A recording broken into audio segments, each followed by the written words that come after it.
In today's video, I'm going to teach you how to effectively manage your service by canceling a subscription and contacting support to delete data. Whether you're looking to cut costs or simply streamline your service usage, understanding how to handle these tasks is invaluable. Let's dive in and simplify this process together. First, let's talk about canceling a subscription. This may seem a bit daunting, but with the right guidance, it can be quite straightforward. Begin by visiting the official website of the service provider. Once there, you'll typically want to navigate to the account or profile section. Most services highlight these areas on their main dashboard for easy access, but if you're having trouble finding them, a quick look through the site's menu should point you in the right direction. Upon landing on your account page, keep an eye out for anything related to billing or subscription. Clicking on this section will present you with an overview of your current plan, and here's where you can make changes as necessary. Take your time to read through the provided options. Look for something along the lines of Manage Subscription or Cancel Subscription. When you click this, the service might guide you through a brief process to confirm your decision.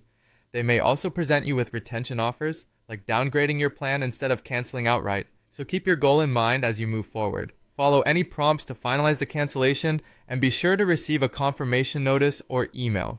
This notice is crucial as it serves as proof of your cancellation and can help resolve any billing issues that might arise later on.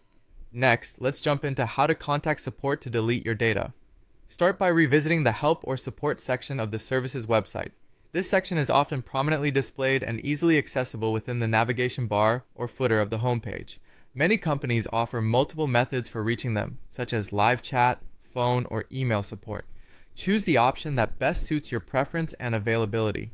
When reaching out to support, clearly state your request to have your data deleted, provide any necessary information they might need to verify your identity and account ownership, such as account numbers or registered email addresses. Remember to keep a professional and clear tone in your communication to ensure effective and prompt assistance. After you've made your request, ask for confirmation that your data will be or has been deleted. This extra step is essential in ensuring your request was fully understood and acted upon. Keep a record of this communication, just as with the cancellation confirmation, as it helps protect you against future discrepancies. And there you have it, a clear approach to manage your subscriptions and data with ease. Thank you for watching, and feel free to subscribe for more helpful content like this.